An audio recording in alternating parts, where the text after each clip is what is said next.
Hello students, দেখো chapter 10 এর third class নিয়ে আমরা একটু কথাবার্তা বলছি। এটার দেখো আমরা এই ক্লাসটা হচ্ছে আমাদের এই চ্যাপ্টার 10 এর সবচেয়ে ইম্পর্টেন্ট মোস্ট ইম্পর্টেন্ট ক্লাস। আমি এখানে দেখো বিশাল একটা স্টার দিয়ে রাখছি, এটা আমাদের মোস্ট ইম্পর্টেন্ট ক্লাস। এই চ্যাপ্টার থেকে সিকিউ এর most of the part, CQ এর এই যে এই ক্লাসে যা যা আলোচনা করেছি তার সিকিউ এর মোস্ট অফ দ্য পার্ট এই ক্লাসে আলোচনা হয়েছে। এইখানে আমরা দেখো আমরা এখানে ধাতুর বিশুদ্ধীকরণ নিয়ে একদম ডিটেলসে আলোচনা করেছি, ভেঙে ভেঙে বিকালক যোগ করার পদ্ধতি। এই ব্যাপারটা আমাদের বইতে কোনো রকম একটা হচ্ছে গিয়ে কতগুলো লাইনে ব্যাপারগুলো বলে দেওয়া আছে, আমি একদম ডিটেলসে একদম ব্যাখ্যা করে আলাদা করে দিয়েছি যে বিকালকটা কিভাবে কি করা লাগে। এবং এইখান থেকেই মূলত কপার বিশোধন করার যে প্রক্রিয়াটা, কপার ধাতু নিষ্কাশন সহ বিশোধন করার যে প্রক্রিয়াটা একদম আকরিক থেকে শুরু করে ইন ডিটেলসে ভেঙে দেওয়া হয়েছিল, যেটা তোমাদের বইতে ওই যে কপার ধাতু আকরিক থেকে কিভাবে বিশোধন করা হয় তোমাদের পরীক্ষায় এটা আসে।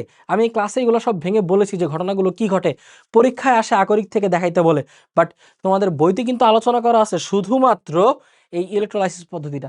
সো আমি একদম এই যে এই পাশের অংশগুলো থেকে শুরু করে এবং একদম প্রথমে আকরিক থেকে এই যে আমি একদম আকরিক থেকে শুরু করেছি, তারপরে হচ্ছে কি আমি একদম ডিটেলসে বলছি একদম শেষ পর্যন্ত ইলেকট্রোলাইসিস পদ্ধতি পর্যন্ত একদম 100% বিশুদ্ধ, মানে 99.98% বিশুদ্ধ কপার কিভাবে হচ্ছে গিয়ে এক্সট্রাক্ট করা লাগে সেই ব্যাপারটা একদম শুরু থেকে ডিটেলসে ভেঙে আলোচনা করা আছে। তার পরবর্তীতে দেখো তারপরে হচ্ছে আমরা আয়রন নিষ্কাশন নিয়ে আলোচনা করেছি। আমাদের কিন্তু পরীক্ষা আমরা বলেছি সেকেন্ড ক্লাসে অ্যালুমিনিয়াম নিষ্কাশন আমরা ডিটেলসে দেখেছি। এই ক্লাসে আমরা তিনটা ইম্পর্টেন্ট জিনিস দেখবো। একটা হচ্ছে গিয়ে কপার নিষ্কাশন একদম শুরু থেকে আকরিক থেকে একদম শেষ পর্যন্ত কপার নিষ্কাশনের প্রক্রিয়া, একদম শুরু থেকে শেষ পর্যন্ত আয়রন নিষ্কাশনের প্রক্রিয়া এখানে আমরা দেখেছি। তারপরে আমি এই ক্লাসেই আমি আবার দেখিয়েছি তোমাদেরকে একদম শুরু থেকে শেষ পর্যন্ত ডিটেলসে জিঙ্ক নিষ্কাশনের প্রক্রিয়া। জিঙ্কটা কিন্তু তোমাদের বইতে আলোচনা করা নাই ওইভাবে, কিন্তু সৃজনশীলে আমি বলেছিলাম যে টেক্সট বইয়ের সৃজনশীলে কিন্তু আবার ঠিকই এটা দিয়ে কোশ্চেন দেওয়া হয়েছে, তার মানে অবশ্যই এটা কিন্তু আমাদের পড়তে হবে, যেটা আমাদের ভেঙে আলোচনা করা নেই। আমি এই পার্টটা একদম অথেন্টিক ইনফরমেশন থেকে একদম শুরু থেকে ভেঙে তোমাদেরকে দেখাই দিছি যে জিঙ্কের আকরিক থেকে আমরা কিভাবে একদম বিশুদ্ধ জিঙ্ক আমরা এই পদ্ধতিতে আমরা হচ্ছে গিয়ে নিয়ে আসতে পারি। অর্থাৎ এখানে আমরা রিটর্ট এবং হচ্ছে শীতলীকরণ পদ্ধতি ব্যবহার করেছি। তো এরপরে হচ্ছে আমাদের এখানে আমরা কিছু ধাতুর বিভিন্ন আকরিক নিয়ে কথাবার্তা বলেছি, যেগুলো তোমাদের কি কি পড়া লাগবে এটা নিয়ে কথা বলা বলেছে, এবং সংকর ধাতু থেকে কিছু আমরা ইনফরমেশন নিয়ে আলোচনা করেছি। কিছু ট্রিপস অ্যান্ড ট্রিক্স তোমাদেরকে এইখানে আমি শেয়ার করেছি যে কিছু ট্রিপস অ্যান্ড ট্রিক্স তুমি কিভাবে এটা মনে রাখতে পারবে।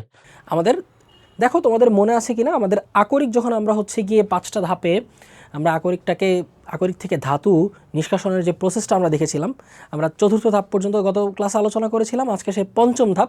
অর্থাৎ আমরা যখন অক্সাইড থেকে ধাতুটাকে বের করে ফেলতেছি, অর্থাৎ সেখানে থেকে যে আমরা খনিজ মলটাকে আলাদা করে ফেলতেছি, তখনও দেখা যাচ্ছে কি যে আমাদের ধাতুটাকে বিশুদ্ধকরণের একটা প্রসেস থেকে যাচ্ছে। ওই টপিকটাই হচ্ছে গিয়ে আমাদের 5 নাম্বার টপিক। অর্থাৎ আমরা যে ধাতুটা পাবো সেখানে আসলে ইম্পিউরিটিস থাকবে, সেই জায়গায় খনিজ মল বের করার পরেও কিছু পরিমাণ খনিজ মল অথবা কিছু পরিমাণ অপদ্রব্য থেকেই যাবে। আমাদের সেই ফাইনাল যে কাজটা, অর্থাৎ ধাতুটাকে বিশ্লেষণ করার পর তাকে বিশুদ্ধকরণের যে কাজটা, সেটাই হচ্ছে আমরা আজকে ডিটেলসে ডিসকাশন করব। দেখো প্রথমত আগে একটু খেয়াল করে দেখো, প্রথম টপিকটা হচ্ছে কি বিগালক যোগ করার পদ্ধতি। বিগালক ব্যাপারটা কি?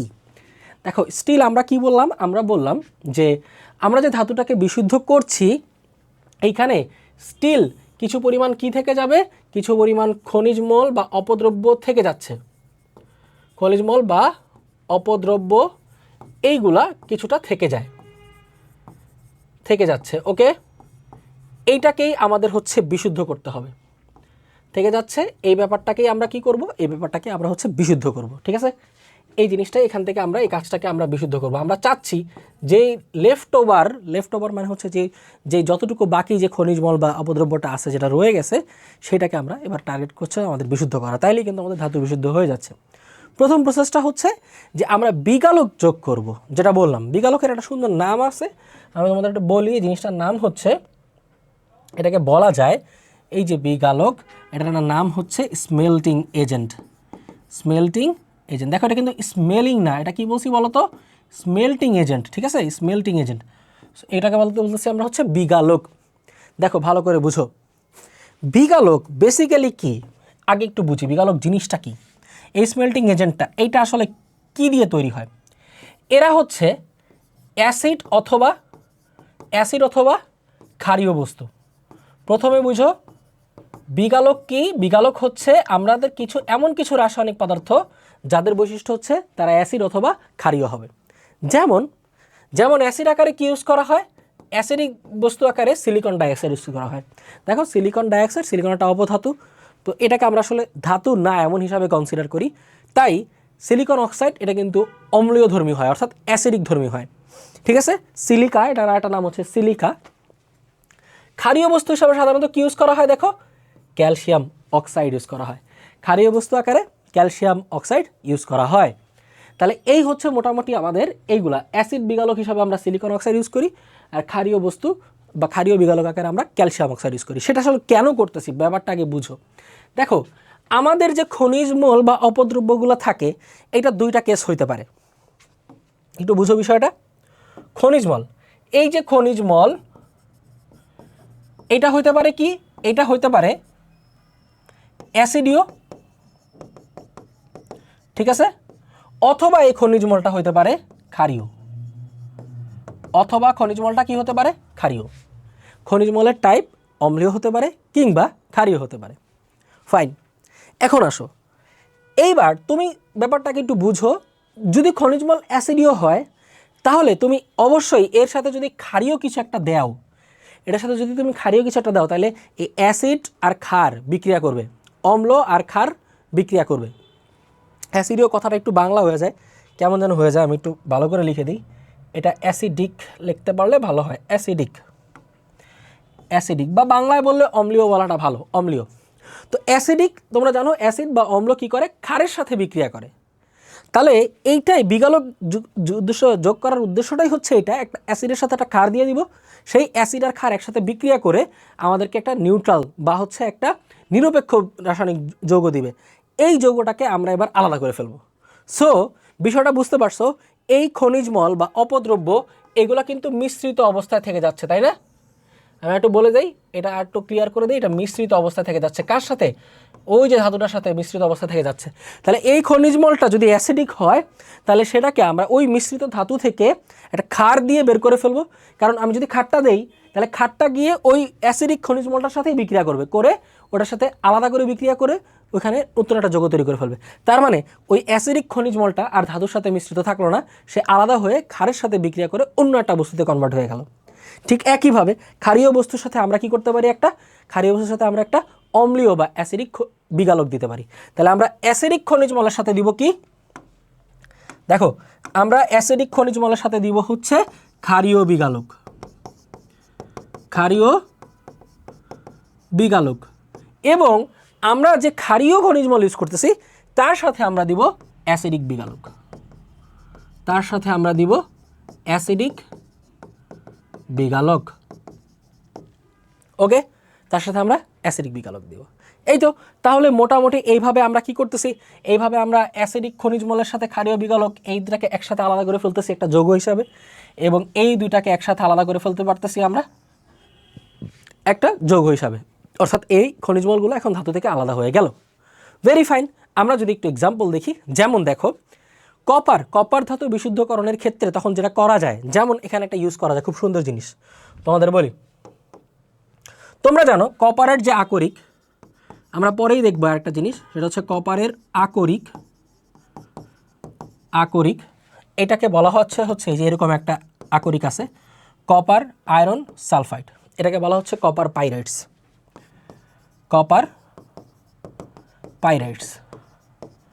ওকে,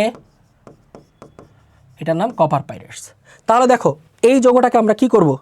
এই যৌগটাকে যখন এই যে কপার পাইরাইটস, এটাকে আমরা অক্সিজেনের উপস্থিতিতে যখন গরম ভস্মীকরণ করব, গরম ভস্মীকরণ মানে কি তোমরা তো জানো, ভস্মীকরণ জিনিসটা কী ছিল আমাদের মনে আছে? ভস্মীকরণ নিয়ে আমরা আলাদা আলোচনা করেছিলাম, তার জন্য আলোচনা করেছিলাম। ভস্মীকরণ মানে অক্সিজেনের উপস্থিতিতে অনুপস্থিতিতে বিক্রিয়া। সো এখানে আমরা অক্সিজেনের উপস্থিতিতে বিক্রিয়া করেছি, তার মানে এখানে ভস্মীকরণ হচ্ছে না। এখানে যেটা করা যেতে পারতেছে সেটা হচ্ছে তাপজারণ।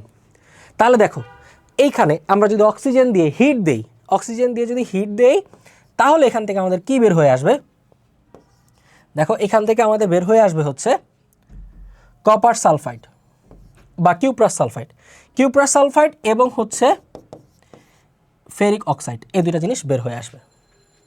ঠিক আছে, এই দুইটা জিনিস বের হয়ে আসবে। ওকে, ঠিক আছে। আচ্ছা, আর এখানে যে অক্সিজেন আছে সেটা তো অক্সিজেন আলাদা আকারে তোমার এটা অক্সিজেনই থেকে যাবে। অক্সিজেন এখান থেকে অক্সিজেন গ্যাস প্রবেশ করাচ্ছ, আর এই দিক দিয়ে অক্সিজেন গ্যাসটা বের হয়ে যাবে। তো এখন হচ্ছে কাহিনীটা কি আমরা বলি। আমাদের কাছে দেখো এই যে এই অংশটা আমাদের তো লাগবে কপারের আকরিক থেকে আমাদের লাগবে কপার। তাহলে এইখানে এই কপারটা এখানে কিউপ্রাস আকারে আছে, কিউপ্রাস সালফাইডে কপারটা কিউপ্রাস আকারে আছে। তো এখন দেখো এখন ঘটনাটা কি, ঘটনাটা হচ্ছে তাহলে এই অংশটা হচ্ছে আমাদের অতিরিক্ত, এইটাই আমাদের খনিজ মল। দেখো এইখান থেকে যে মিশ্রিত খনিজ মলটা আমরা একটা বিগালক ইউজ করে বের করে ফেলতে পারি। কিভাবে বের করে ফেলতে পারি বিগালক ইউজ করে? এই যে দেখো, আমি মনে করো এই যে এই যে খনিজ মলটা এটা দেখতেছো তুমি, এটা একটা ধাতব অক্সাইড, ধাতব অক্সাইড ক্ষারীয় হয়, এটা ক্ষারীয় হয়। তাহলে এইখানে আমরা একটা অ্যাসিডিক বিগালক দিব। তাহলে এখন আমাদের কাজ কি, এটা যেহেতু ক্ষারীয় আমাদের কী ব্যবহার করতে হবে, আমাদেরকে একটা অ্যাসিডিক বিগালক ইউজ করতে হবে। অ্যাসিডিক বিগালক ইউজ করবো আমরা। একটা কি বিগালক বলো তো? Silicon oxide. আমরা একটু আগে দেখছি সিলিকন অক্সাইড হচ্ছে একটা অ্যাসিডিক বিগালক বা সিলিকা। তাহলে এখন কি হবে, তাহলে আমাদের কি কাজ, ফাইনাল কাজটা কি, এইখানে এই যে এই এফি অক্সাইড এইটাকে যদি আমরা সিলিকার সাথে বিক্রিয়া দেই তাহলে কি হবে, এখান থেকে এটা হচ্ছে এফি সিলিকেট আকারে বের হয়ে যাবে, আয়রন সিলিকেট আকারে এটা বের হয়ে যাবে। ওকে, দেখো একটু ক্লিয়ারলি জিনিসটা, ঠিক আছে? এইটা আয়রন সিলিকেট আকারে বের হয়ে যাবে, এই যে এই যে অংশটা। তাহলে এখন দেখো, এবার তোমাদেরকে আমি একটা জিনিস বলি। বিষয়টা হচ্ছে যে এই জিনিসটার নাম কি, এই যে আমি কি করলাম, এটা আমার খনিজ মল। তাহলে এটা হচ্ছে আমার খনিজ মল, এটা কি ছিল, এটা ছিল আমার খনিজ মল, ঠিক আছে? এটা কি হইলো, এটা হয়ে গেল বিগালক। দেখো তুমি যদি খনিজ মল আর বিগালক ব্যবহার করো, এই দুটো একসাথে হয়ে এই যে জিনিসটা পাওয়া গেছে এইটার নাম হচ্ছে ধাতু মল বা এটাকে স্ল্যাগ বলা হয়, ঠিক আছে? বিগালক হচ্ছে স্মেল্টিং এজেন্ট, খনিজ মল হচ্ছে গ্যাঙ্গে বা ইম্পিউরিটি, আর এটার নাম হচ্ছে ধাতু মল বা স্ল্যাগ। এই যে আমাদের ধাতু মল ক্রিয়েট হয়ে গেল, এই ধাতু মল ক্রিয়েট হয়ে গেল। সো মনে রাখবা, খনিজ মল আর বিগালক মিলে যে জিনিসটা আলাদা হয়ে যায় সেগুলোকে আমরা ধাতু মল বলতেছি। তাহলে এই দুইটা একসাথে হয়ে যা আলাদা হয়ে যাচ্ছে সেগুলো কি বলো, সেগুলো হচ্ছে প্রত্যেকটাই ধাতু মল। বিগালক আর খনিজ মল একসাথে হয়ে যা আলাদা হয়ে যাচ্ছে এগুলাই কি প্রত্যেকটাই ধাতু মল। তাহলে এই ব্যাপারটা আশা করি তোমরা ক্লিয়ারলি বুঝতে পারছো, একদম ডিটেলস। বই পড়ে তো বোঝা যায় না ক্লিয়ারলি কী হয়েছে না হয়েছে, ওইভাবে ক্লিয়ারলি মেনশন করাও নাই, এক্সাম্পলটাও দেওয়া নাই। আমি তোমাদের কপার পাইরেটস দিয়ে একটা এক্সাম্পল দিয়ে দিছি, এটা তোমাদের বইয়ে নাই, বাট এটা লাগতে পারে। এগুলো পুরানো যে বইগুলো ছিল সেগুলাই হচ্ছে কি আমাদের ছিল। সো ধাতু অধাতুর যে চ্যাপ্টারটা আছে একটু খেয়াল রাখবা তোমরা, এই চ্যাপ্টারটা নতুন বইয়ের পাশাপাশি একটু পুরনো বইটাও পড়ো। একটু পরে আমি হচ্ছে জিঙ্ক বিশুদ্ধকরণ রিলেটেড একটা জিনিস নিয়ে আলোচনা করব, সেটা তোমাদের নতুন বইতে আলোচনা করা নাই, তবে নতুন বইয়ের সৃজনশীল অংশে দেওয়া আছে, এই ব্যাপারটা আমি বলে দিব, কোনো সমস্যা নেই। তাহলে দেখো এবার হচ্ছে আমরা নেক্সট অংশে যাই। তাহলে এইটা আশা করি বুঝতে পারছো, এইটুকু জিনিস একটু ক্লিয়ারলি বুঝে তুলে ফেলবা। ওকে, আচ্ছা তাহলে এখন দেখো নেক্সটে যাই। এইবার আসো, ধরো তুমি কি করলা, এই যে তোমার বিগালক ইউজ করে যেতটুকু খনিজমল বা অপদ্রব্য যা যা ছিল, ওই অ্যাসিডীয় বা ক্ষারীয় যে খনিজমলগুলো ছিল সেগুলোকে তুমি আলাদা করে ফেলছো বিগালক পদ্ধতিতে। এখন তোমার কাজ কি, এখন তোমার কাজ হচ্ছে যে ধাতুটাকে বিশ্লেষিত করা। ধাতুটাকে কি করা, বিশ্লেষিত করা। দেখো তুমি কিন্তু কপার সালফাইড পেয়ে গেছিলা, তাই না? তুমি কিউপ্রাস সালফাইড পেয়ে গেছিলা। দেখো এই যে আমরা আগে কিউপ্রাস সালফাইড পেয়ে গেছিলাম। আমি তোমাদেরকে তোমাদের বইতে যেই তড়িৎ বিশ্লেষণ পদ্ধতিতে যেই ধাতুর বিশোধন দেওয়া আছে বা বিশ্লেষণ করে যে যেই ধাতুর বিশুদ্ধকরণ দেওয়া আছে সেটা হচ্ছে আমাদের কপার ধাতু। অর্থাৎ আমাদের বইতে কপার ধাতুর পার্টটা এগুলো সবগুলো দিয়ে করা যায়, জিঙ্ক দিয়ে করা যায়, আরও অনেকগুলো প্রসেসে করা যায়, তড়িৎ বিশ্লেষণ দিয়ে আরও অনেক ধাতু করা যায় বিশোধন। অ্যালুমিনিয়ামও তড়িৎ বিশ্লেষণ দিয়ে বিশোধন করা হয়। সো এই যে আমাদের এই টপিকটার এই অংশটা এটা হচ্ছে আমাদের কিসের ক্ষেত্রে দেওয়া আছে, কপারের ক্ষেত্রে আলোচনা করা আছে। সো আমরা কপার নিয়ে ইন ডিটেলস দেখি। দেখো কপারের ব্যাপারটা ঠিক আগের এখান থেকে কিন্তু চাইলেই করা যায়। এখানে আমরা কি পাইছিলাম দেখো তো, লাস্টে গিয়ে আমাদের কপারের আকরিকের যে অংশটা ছিল সেটা হচ্ছে এই অংশটা, এই যে এইটা ছিল এটা। এবার আমাদের কাজ কি, আমাদের কাজ হচ্ছে এই যে কপারে যে আমরা কিউপ্রাস সালফাইড অংশটা পাইলাম, সলিড অংশটা, এখানে অক্সিজেন দিয়ে আমরা কি করতে পারি, আমরা এখানে কাজ করতে পারি। আমি একটু আলাদা করে দেখাই দিই এখানে কি হবে। এই জায়গায় হচ্ছে গিয়ে আমি একটু উপরের দিকে দেখা দিচ্ছি, আমাদের লাগবে জায়গা। এই জায়গাটা দেখো, আমি এটা সবুজ কালি দিয়েই দেখায় দিই। খেয়াল করো, প্রথম কেস আমাদের কাছে কি ছিল, আমাদের কাছে ছিল হচ্ছে কপার সালফাইড। এই কপার সালফাইডটা এটা অক্সিজেনের সাথে রিয়েক্ট করবে, করে আমাদেরকে কপার অক্সাইড দিবে।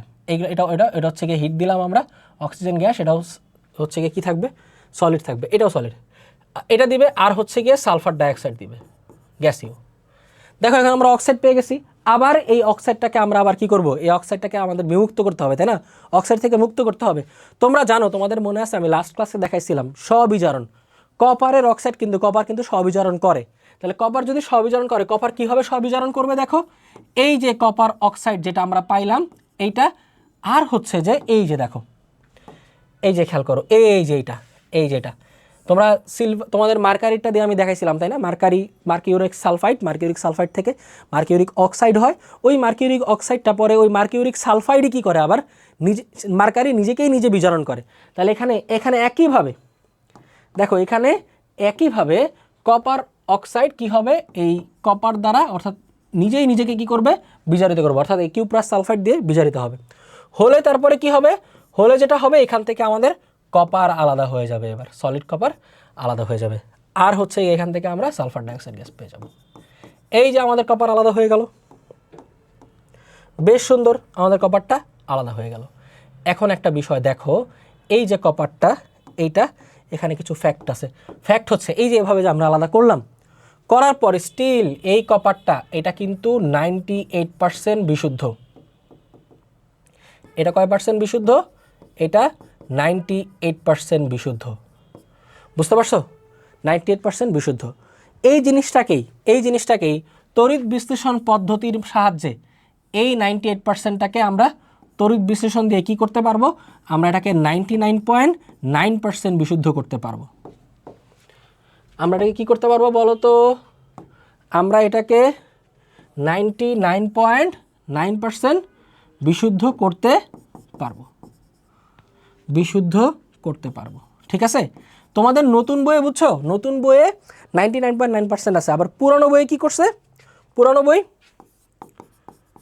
পুরনো যেই বইগুলো চলে বাজারে সেইগুলোর মধ্যে হচ্ছে গিয়ে 99.98%-এর কথা বলা আছে। সো এই তো, মানে আমরা ইউজ করবো নতুন বইয়েরটাই, তোমাদের নতুন বই যেহেতু তোমাদের জন্য অ্যাপ্লিকেবল। সো 99.9% বিশুদ্ধ। এই যে 98%, এইখানে যে ধাতুটাকে বের করে ফেলার পর এক্সাম্পল আকারে আমি দেখাচ্ছি। দেখো, এই যে আমরা যে বিগালক টিগালক ইউজ করার পর আমরা এখান থেকে যে কপার সালফাইড পাইলাম, তারপর স্ববিজারণ পদ্ধতিতে আমরা কপারটাকে কী করলাম, আলাদা করে ফেললাম। দেখো আমরা লাস্টের দুইটা ক্লাসে কিন্তু আমরা কপারের বিশ্লেষণ নিয়ে কোনো আলোচনা যাইনি, কপার ধাতু বিশোধন প্রক্রিয়া আলোচনাটা যায়নি। আমরা এর ফাঁকি দিয়ে কিন্তু কপার ধাতু বিশোধন প্রক্রিয়াটাও শিখে ফেলতেছি। কপার নিয়ে বিস্তারিত বিশোধন প্রক্রিয়ার বিস্তারিতটা তোমাদের বইতে সুন্দর করে লেখা নেই। সো এইটা আসলে একদম আগাটু গোড়া আলোচনা, কপারটাকে কীভাবে কপার পাইরেটস থেকে বিশোধন করা যায়। সো এখন দেখো, ভেরি ফাইন, আমরা তাহলে এই যে 98% বিশুদ্ধ কপার আমরা পেয়ে গেলাম। এইবার তোমাদের জন্য যে অংশটা তোমাদের বইতে আছে, যেটা থেকে পরীক্ষা আসতে পারে, সেটা হচ্ছে এই লাস্ট টাচটা, এই টাচটা তোমাদের আলোচনা করা হয়েছে। এর আগের অংশগুলো যেগুলো শিখেছি কপার বিশ্লেষণের, এই অংশটা আসলে কিছু তাত্ত্বিক আলোচনা তোমাদের বইতে আছে, কিন্তু সঠিকভাবে একদম ইন ডিটেল আলোচনাটা বইতে নাই। তো আমরা যেটা করলাম, আমরা দেখলাম যে কপারের যে আকরিক, অর্থাৎ এই যে কপারের আকরিক, কপার পাইরেটস, এই কপার পাইরেটস থেকে কিভাবে আমরা কপার নিতে পারি। সো ফাইনালি তোমাদের বইতে শুধুমাত্র এই তড়িৎ বিশ্লেষণের পার্টটা আলোচনা করা আছে। তোমাদের বইতে কোন অংশ থেকে শুরু করছে, এই যে অংশটা থেকে শুরু করছে, যেখানে আমরা 98% বিশুদ্ধ কপারটা পাই। এই অবস্থা থেকে এবার আমরা ফাইনাল টাচ দিব, এবার 98% বিশুদ্ধটাকে একদম আমরা প্রায় 100% কাছাকাছি বিশুদ্ধ কপারে নিয়ে যাব। কিসের মাধ্যমে নিব, এই যে তড়িৎ বিশ্লেষণের মাধ্যমে। ক্লিয়ার? তাহলে আসো আমরা তড়িৎ বিশ্লেষণের পার্টটা শুরু করি, আমাদের মোস্ট ইম্পর্টেন্ট পার্ট। তাহলে হচ্ছে গিয়ে এই জায়গায় আসো, আমরা তড়িৎ বিশ্লেষণ নিয়ে যখন কথাবার্তা বলবো আমাদের কি কি লাগবে। তোমরা জানো যে তড়িৎ বিশ্লেষণের সময় আমাদের হচ্ছে গিয়ে এই যে দেখো ব্যাটারি লাগে, ঠিক আছে, একটা অ্যানোড লাগবে, একটা ক্যাথোড লাগবে। এবং তোমরা এটাও জানো যে আমরা লাস্ট ক্লাসেই আমি দেখাইছি একদম ডিটেলসে অ্যালুমিনিয়ামের তড়িৎ বিশ্লেষণের সময় যে অ্যানোডে হচ্ছে জারণ ঘটে আর ক্যাথোডে হচ্ছে বিজারণ ঘটবে। তো এই অ্যানোড আকারে এখানে যে দণ্ডটা ইউজ করা হয়েছে, এই দণ্ডটা আসলে কিসের দণ্ড আমি বলি। দেখো এই যে দণ্ডটা, এই যে এটা হচ্ছে অবিশুদ্ধ কপারের দণ্ড। অ্যানোড আকারে যে অংশটা থাকবে সেটা থাকবে হচ্ছে কি, অবিশুদ্ধ কপার। আর ক্যাথোড আকারে যে দ্বন্দ্বটা থাকবে সেই দ্বন্দ্বটা হবে হচ্ছে বিশুদ্ধ কপার। মাথায় রাখবা, অবিশুদ্ধ কপার হচ্ছে কি বলতো, অ্যানোড আকারে যে দ্বন্দ্বটা আছে সেটা হচ্ছে আমাদের অবিশুদ্ধ কপার, আর ক্যাথোড আকারে যে দ্বন্দ্বটা আছে সেটা হচ্ছে আমাদের বিশুদ্ধ কপার। ঠিক আছে, ক্লিয়ার? এই তো এইখানে থাকবে হচ্ছে আমাদের কপার 2+ কি থাকবে, কপার 2+ সলিউশন থাকবে। কপার 2+ সলিউশন থাকা মানে সেখানে কি থাকা, সেখানে হচ্ছে কপার 2+ থাকা আর হচ্ছে সেখানে সালফেট থাকা। তাহলে এখানে কি কি আছে, এখানে কপার 2+ আছে সলিউশনে আর সালফেট আছে। আমাদের সালফেট নিয়ে এখানে কাজ নাই। আমরা কপার সালফেট সলিউশন কেন নিছি, কারণ আমাদের দরকার হচ্ছে কি, আমাদের দরকার কপার 2+। এই কপার 2+টা এটাই আমাদের দরকার। সো আমরা সেটা পেয়ে গেলাম। এখানে আছে অবিশুদ্ধ কপার, এখানে কি বিশুদ্ধ কপার।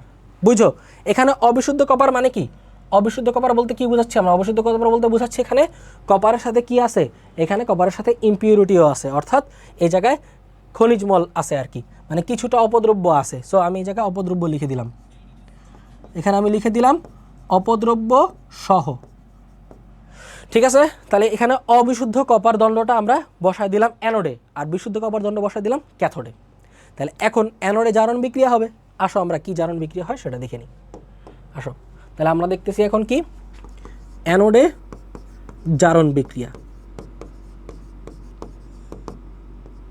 অ্যানোডে জারণ বিক্রিয়া, এই জারণ মানে কি মনে আছে, জারণ মানে হচ্ছে ছাড়ন, কি ছাড়বে, কে কি ছাড়বে। এই যে অবিশুদ্ধ কপারটা, এখান থেকে দেখো জারণ বিক্রিয়ায় এই অপদ্রব্য অংশটা বিক্রিয়া করে না। ওটা ক্লিয়ারলি বলে দেই, অপদ্রব্য অংশটা বিক্রিয়া করে না। কোন বিক্রিয়া বিক্রিয়া করে না, জারণ বিক্রিয়া বিক্রিয়া করে না। ঠিক আছে, জারণ বিক্রিয়ায় অপদ্রব্য অংশটা বিক্রিয়া করে না। সো এই যে অপদ্রব্যটা বিক্রিয়া করবে না, বিক্রিয়া করবে শুধু বিশুদ্ধ অংশটা। তাহলে এই যে এটার মধ্যে যে বিশুদ্ধ কপার আছে, বিশুদ্ধ কপার বিক্রিয়া করবে। সো বিশুদ্ধ কপার এখান থেকে যে জারণ বিক্রিয়া অ্যানোড থেকে এইটার মধ্যে যে বিশুদ্ধ অংশটা আছে, এই বিশুদ্ধ অংশটা বিক্রিয়া করবে। তাহলে কপার কি করবে, কপার 2টা ইলেকট্রন ছাড়বে। জারণ মানে কি, ছাড়ন, ইলেকট্রন ছাড়ছে, ছেড়ে কপার 2+, এই কপার 2+ আকারে ছেড়ে এখান থেকে দেখো এই যে এইখান থেকে কপার 2+ আকারে দ্রবণে মিশে যাবে। দ্রবণে কপার 2+ আকারে মিশে যাবে। কোন অংশটা, এই অবিশুদ্ধ দণ্ডের মধ্যে যে বিশুদ্ধ কপারগুলো আছে, বিশুদ্ধ কপারগুলো এখানে চলে যাবে কোথায়, দ্রবণের মধ্যে। এবার আসো, দ্রবণে যে বিশুদ্ধ কপার আছে এগুলোর এবার কি করতে হবে, আমি তো আর কপার 2+ আকারে চাই না, আমি তো দ্রবীভূত অবস্থা চাই না, আমি অদ্রবীভূত ধাতু আকারে চাই। আমি হচ্ছে কি আকারে চাই, আমি একেবারে ডিরেক্ট কপার আকারে চাই। তাহলে এই যে এই কপার 2+, যেটা ইলেকট্রন ছেড়ে দিয়ে যেটা কি করছিল বলো, ইলেকট্রন যেটা ছেড়ে দিয়ে দ্রবণে চলে গেছিল, সেটাকেই আমি আবার ইলেকট্রন দিয়ে কপারে পরিণত করে ফেলবো। তাহলে এখন ইলেকট্রন দিয়ে যখন সে কপারে বিক্রিয়াটা করবে, তখন সে কি করবে, ইলেকট্রন দিয়ে কপারে বিক্রিয়াটা হলে হওয়ার অর্থ কি, সে ইলেকট্রনটা নিয়ে তারপর হচ্ছে বিশুদ্ধ কপার ক্যাথোডে জমা হয়ে যাবে। ঠিক আছে, তাহলে এখন আসো আমরা দেখি ক্যাথোডে, আমরা দেখব কি ক্যাথোডে, ও এটা তো ব্ল্যাক, ক্যাথোডে বিজারণ বিক্রিয়া। বিজারণ মানে কি, ইলেকট্রন গ্রহণ।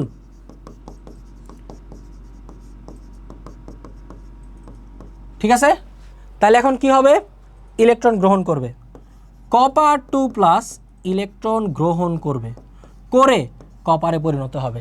এই যে এই কপারগুলো এইখানে দেখো, এবার এই কপার 2+টাই কি করবে, ইলেকট্রন গ্রহণ করে, এই কপার 2+টাই ইলেকট্রন গ্রহণ করে কোথায় চলে যাবে, বিশুদ্ধ কপার দণ্ডে জমা হবে। তাহলে আমি এই অবিশুদ্ধ কপার থেকে বিশুদ্ধ অংশটাকে ধরে দ্রবীভূত করলাম, করে আবার সেটাকে আমার বিশুদ্ধ অংশের সাথে জুড়ে দিলাম। তার মানে এখানে শুধুমাত্র বিশুদ্ধ কপারগুলো এসে এখানে জমা হচ্ছে। এইভাবে একদম প্রায় 100%-এর কাছাকাছি 99.98% বিশুদ্ধ কপার আমরা দণ্ডে পেয়ে যাই। তাহলে এই যে আমরা তড়িৎ বিশ্লেষণ পদ্ধতিতে ধাতুর কি করলাম, কপার ধাতুর বিশোধন করলাম। সো এটা আশা করি তোমরা ক্লিয়ার। সো এই হচ্ছে আমাদের বিশুদ্ধ কপার। ঠিক আছে, বিশুদ্ধ কপার এইভাবে তোমরা আশা করি ব্যাখ্যা করে দিতে পারবা। তোমাদের হচ্ছে যে তড়িৎ বিশ্লেষণ পদ্ধতিতে মানে আমাদের জাস্ট এই কপারটাকে কিভাবে ধাতু থেকে বিশোধন করা, মানে নিষ্কাশন করার পর এবার যে এটাকে আমরা হচ্ছে কি করবো, এবার আমরা ইম্পিউরিটিটাকে একদম সব ইম্পিউরিটিগুলো সরাই দিব, অর্থাৎ আমরা ফাইনাল যে বিশোধনটা করব সেটা হচ্ছে তড়িৎ বিশ্লেষণ পদ্ধতির সাহায্যে করতে পারবো। এটা তোমাদের পরীক্ষার জন্য এই অংশটা, তোমাদের বইতে শুধুমাত্র এই অংশটা ডিসকাশন করা আছে। ওকে, তাহলে এখন আসো এবার আমরা একটু আলোচনা করি আয়রন নিষ্কাশন প্রক্রিয়া। একইভাবে ধাতু বিশোধনের জন্য তোমাদের বইতে এই আয়রন নিষ্কাশন প্রক্রিয়া নিয়ে কিছু কথাবার্তা আছে, কিন্তু কয়েকটা বিক্রিয়া দেওয়া আছে যেগুলোর মধ্যে বিক্রিয়াগুলো একটু ভুল। আনফর্চুনেটলি তোমাদের কোনো টেনশনের কারণ নাই, তোমাদের টিচার যারা আছেন আর কি, আমাদের টিচার যারা আছেন তারা তো অনেক দিন ধরে টিচিং করতেছেন, বা যারা অনেক দিন ধরে নাইও তাদের ক্ষেত্রেও প্যারা নাই। তারা জানেন যে আসলে এটার প্রসেসটা, অ্যাকচুয়াল প্রসেসটা আসলে কী, যেটা পুরান বইগুলোতে অ্যাকচুয়াল প্রসেসটা ভালোভাবে ব্যাখ্যা করা আছে। নতুন বইয়ে তোমাদের দেখবা যে কতগুলো বিক্রিয়া দেওয়া আছে যার মধ্যে বিক্রিয়াগুলো একটু ভুল আছে, ইনঅ্যাপ্রোপ্রিয়েট। ভুল বলতে আমি বলবো যে 2টা বিক্রিয়া ভুল আছে, আর কিছু বিক্রিয়া সিকুয়েন্সিয়ালি অ্যাপ্রোপ্রিয়েটভাবে দেওয়াই হয়নি এবং কোনো ব্যাখ্যাই নেই, বাট স্টিল তোমাদের এটা নিয়ে কোশ্চেন আসে। সো এটার ডিটেলস ব্যাখ্যাটা কোথায় পাবা? এটা পাবা হচ্ছে পুরনো বই থেকে, পুরনো বইয়ের রেফারেন্স থেকে। আমি তোমাদেরকে পুরনো বইয়ের রেফারেন্সের যে ডিটেলস ব্যাখ্যাগুলো আছে সেগুলোই তোমাদেরকে এখন ডিটেলসে ব্যাখ্যা করে দিব, যাতে করে এই লোহা নিষ্কাশনের রিলেটেড কোনো কোশ্চেন যদি সিকিউতে আসে তোমরা অ্যান্সার করতে পারো। দেখো, বাংলাদেশে প্রায় দীর্ঘ সময় ধরে এই অধ্যায়টা নাই, ফুল সিলেবাসের মধ্যে নাই। যেহেতু তোমরা শর্ট সিলেবাস পড়ছো, তোমরা জানো তোমাদের 26 এবং তোমাদের যে সিনিয়র যারা ছিল, যারা তোমাদের সিনিয়র ব্যাচের যারা ছিল ভাইয়ারা আপুরা, তারা হচ্ছে গিয়ে ওই শর্ট সিলেবাস পড়ছে। তোমরা তো এখন ফুল সিলেবাস পড়বা, তোমাদের একদম ডিটেলস পারা লাগবে। সো আগে বিগত বছরের কোশ্চেনগুলোর সময় এই বইতেই বিগত বছরের কোশ্চেনগুলোর সময় এমন কোশ্চেনগুলো আসছে বিভিন্ন বোর্ডে, যে তোমাদের যেটা বললাম বইতে অ্যাপ্রোপ্রিয়েটভাবে ব্যাখ্যা করা নাই। যেমন জিঙ্কের একটা আছে কোশ্চেন আছে হচ্ছে তোমাদের বইতে, তোমাদের বইয়ের যে সৃজনশীল অংশটা সেখানে যে কোশ্চেনগুলো আছে না, ওইখানে গেলে দেখবা জিঙ্ক এর কোশ্চেন আছে, কিন্তু জিঙ্ক ধাতু বিশোধনের ব্যাখ্যা কিন্তু নতুন বইয়ে নাই। সো ওই অংশটা তুমি কোত্থেকে পড়বে? অংশটা বড় পুরান অংশ থেকে। একইভাবে এই যে কপার রিলেটেড যে আলোচনা, তোমাদের কপারের কোশ্চেনও কিন্তু আসছে, মানে আসছে, কপারের কোশ্চেনও আসছে। তাহলে কপার পাইরাইটস থেকে একদম ডিটেলসে কীভাবে তুমি একদম তড়িৎ বিশ্লেষণ পর্যন্ত গিয়ে ফাইনালি কপারটাকে পুরো 100% বিশুদ্ধ, 100% না 99.98% বিশুদ্ধ করবা, সেই অংশটা এখানে ব্যাখ্যা করে দিলাম, যেটা তোমাদের বইতে আসলে পুরোটা নাই। তোমাদের বইয়ে শুধুমাত্র এই ইলেকট্রোলাইসিসের অংশটা আছে, কিন্তু বিগত সময়গুলো দেখা গেছে কোশ্চেনে পুরোটা আসছে। So that's alarming. এই জন্য আমি ডিটেলস বলে দিলাম। যদি তোমাকে কোশ্চেনে শুধুমাত্র তড়িৎ বিশ্লেষণের অংশটা ব্যাখ্যা করতে বলে, তাহলে তো তুমি শুধু এইটুকু অংশ ব্যাখ্যা করে দিবা, এই যে এই চিত্রটা দিয়ে এই অংশটা ব্যাখ্যা করে দিবা। বাট যদি কোনো কারণে, যেমন এর আগের বারও আসছিল, পরীক্ষা এসে গেছে, ওই যে পুরান বইয়ের রেফারেন্স টিচারদের মাথায় থাকে, সেটার আদলে কোশ্চেনটা করে। এই জন্য হয় কি যে এই বাইরের জিনিসগুলো চলে আসে। তার মানে তোমাকে যদি কপার পাইরাইটস থেকে, এই কপার পাইরাইটস থেকে যদি তোমাকে কি বলে, তোমাকে বলে যে কপার বিশোধন করে দেখাও বা কপার ধাতুটাকে নিষ্কাশন করে দেখাও, তাহলে তোমাকে কপার পাইরাইটস থেকেও এই বিগালকের অংশগুলো সহ ব্যাখ্যা করতে হবে, যেটা বইয়ে অ্যাবসেন্ট আছে। আমি এখানে দিয়ে দিলাম, ভালো করে একটা জায়গায় একটা খাতায় সুন্দর করে তুলে ফেলো, যেন ওটা তোমার কাছে আজীবন থাকে। আজীবন বলতে অ্যাটলিস্ট এসএসসি পরীক্ষা পর্যন্ত থাকে, তাহলে তুমি ইনফরমেশনগুলো তোমার কাছে থাকলো। ওকে, আর ভিডিও তো যতদিন থাকবে আমাদের ইউটিউব চ্যানেল, ততদিন তুমি বারবার এসে দেখতেই পাবা। আমি ক্লাস নোটও শেয়ার করে দিব, বাট স্টিল আমি বলবো খাতায় ভালো করে তুলে রাখো, কারণ এটা কিন্তু তোমাদের লাগবে। পরীক্ষা যদি বলে কপার পাইরাইটস থেকে, তখন তোমাকে কী করতে হবে? এই কপার পাইরাইটস থেকে পুরো প্রসেসটা ব্যাখ্যা করে তারপরে তোমাকে যাইতে হবে তড়িৎ বিশ্লেষণে, তারপরে ফাইনাল টাচটা দিতে হবে। এইভাবে এই যে আমরা 99.9% বিশুদ্ধ কপার পেলাম, এটা আমাদের ফাইনাল। ওকে, সেম কেস ঘটছে আবার, একই রকম সিমিলার কেস হয়েছে কি আয়রন নিষ্কাশনের ক্ষেত্রেও হয়েছে। বাত্তাচল্লি প্রক্রিয়া, এই যে আমরা ব্যবহার করছি, এটাকে দেখো বলা হচ্ছে বাত্তাচল্লি। এই বাত্তাচল্লির ব্যাপারে ডিটেলস প্রশ্ন আসছে, যখন ফুল সিলেবাস ছিল তখন ডিটেলস প্রশ্ন আসছে, কিন্তু তোমাদের বইতে ব্যাখ্যাটা ভালো করে দেওয়া নেই। সো আমি সেমভাবে এই ডিটেলস ব্যাখ্যাটা এখন আবার দিব। আসো দেখো, আয়রন নিষ্কাশন যে প্রক্রিয়াটা, এটার মধ্যে আমরা কি করব? একদম সংক্ষেপে, এটা নিয়ে ভয়ের কিছু নেই, একদম ইজি। প্রথমে দেখছো, আমি আগে এই ব্যাপারটা ব্যাখ্যা করি। এই যে সাদা অংশটা দেখছো না, এই যে আমি হাইলাইটার দিয়ে ব্যাখ্যাটা করি, তাহলে তুমি ইজিলি বুঝতে পারবা। এই যে সাদা অংশ, এই অংশটা দেখছো সাদা, এইটা হচ্ছে গিয়ে ইস্পাতের আবরণ। ইস্পাত মানে কি? ইস্পাত মানে হচ্ছে স্টেনলেস স্টিল। আমরা একটু পরেই দেখবো যে ইস্পাত জিনিসটা কি। ইস্পাত হচ্ছে স্টেইনলেস স্টিল। এটার মধ্যে কি থাকে? এটার মধ্যে লোহা থাকে, ক্রোমিয়াম থাকে, আর হচ্ছে নিকেল থাকে। স্টেইনলেস স্টিল, ঠিক আছে? এখানে দিয়ে দিই স্টেইনলেস স্টিল। এটার মধ্যে কি থাকবে? এটার মধ্যে লোহা থাকে, লোহার উপরে ক্রোমিয়াম আর নিকেল থাকে। জানো লোহাটা হচ্ছে কি হয় না হয়ে যায়, এই মিক্সারটা করা হয় যাতে করে লোহায় মরিচা না ধরে, এই জন্য এই স্টেইনলেস স্টিল বানানো হয়। লোহাই আসলে টার্গেট এখানে, বাট এর সাথে ক্রোমিয়াম আর নিকেল দেওয়া হয়, মিক্সড করা হয়। সো ইস্পাতের এই জিনিসটা থাকে বাইরে। এরপরে দেখো ভিতরে একটা লাল কালার অংশ দেখছো, এই যে এটা লাল, এই যে এটা হচ্ছে, এই জিনিসটা হচ্ছে মাটি, মাটির আবরণ, মাটির আস্তরণ, শুকনা মাটি, এই জন্য এখানে ইট লেখা আছে, বাট ওই জায়গায় একটু ভুলে দাগ দিয়ে ফেলছে ভিতরের দিকে, ইট তো এইদিকে ভিতরে থাকে না, এই জায়গায় হচ্ছে শুকনা মাটির আবরণ থাকে, এই যে এটা, এই আবরণটা হচ্ছে শুকনা মাটির আবরণ। ঠিক আছে, তারপরে দেখো, তারপরে কি, তারপর এই যে দেখছো গরম বায়ু ঢুকানোর জন্য এখানে একটা নল দেওয়া আছে, গরম বায়ু ঢুকানোর জন্য, এই নলগুলোর নাম আছে বুঝছো, এগুলাকে বলা হয় টুইয়ের, এগুলাকে বলা হচ্ছে কি টুইয়ের, এই দুইটা নলই হচ্ছে টুইয়ের, এটাও টুইয়ের। এই টুইয়ের দিয়ে গরম বায়ু প্রবেশ করানো হয়, গরম, অনেক গরম, কত গরম, কেমন গরম, কমন গরম বায়ু, প্রায় 1500 ডিগ্রি সেলসিয়াস গরম বায়ু প্রবেশ করানো হবে। মানে গরম বায়ু প্রবেশ করানোর পর আর কি, এটা ভিতরে তাপমাত্রা, আমি তাহলে এক কাজ করি, আমি হচ্ছে জিনিসটা মুছে দেই, এখানে না বলি, গরম বায়ু প্রবেশ করানোর পর এখানে তাপমাত্রা হয়ে যায় কত, 1500 ডিগ্রি সেলসিয়াস, একদম ঠিক নিচে, একদম ঠিক নিচে। ঠিক আছে, এটাকে একটু নিচে দিয়ে দিই, এই যে এই জায়গাটা এটা তাপমাত্রা থাকে 1500 ডিগ্রি সেলসিয়াস, উপরের দিকে তাপমাত্রাটা হয়ে যায় 400 ডিগ্রি সেলসিয়াসের কাছাকাছি, উপরে উঠতে উঠতে জিনিসগুলো তাপমাত্রা হয়ে যায় কত, 400 ডিগ্রি সেলসিয়াসের কাছাকাছি। এটা জাস্ট আমি তাপমাত্রার একটা আইডিয়া দিলাম। দেখো এখানে আসলে কি হয়, এই জায়গাটায়, এই জায়গাটা হচ্ছে কি লোহার আকরিক থাকে, লোহার আকরিক কারা কারা, যেমন হচ্ছে হেমাটাইট, লোহার আকরিক অনেক আছে, হেমাটাইট আছে, ম্যাগনেটাইট আছে, লিমোটাইট আছে, আমি এই আকরিকের নাম এবং সংকেতগুলো আমি একটু পরেই দেখাচ্ছি, এগুলো তোমাদের লাগবে, বাট এই জায়গাটা আসলে মেইনলি হেমাটাইট ইউজ করা হয়। তাহলে এখানে আছে হচ্ছে হেমাটাইট, ঠিক আছে,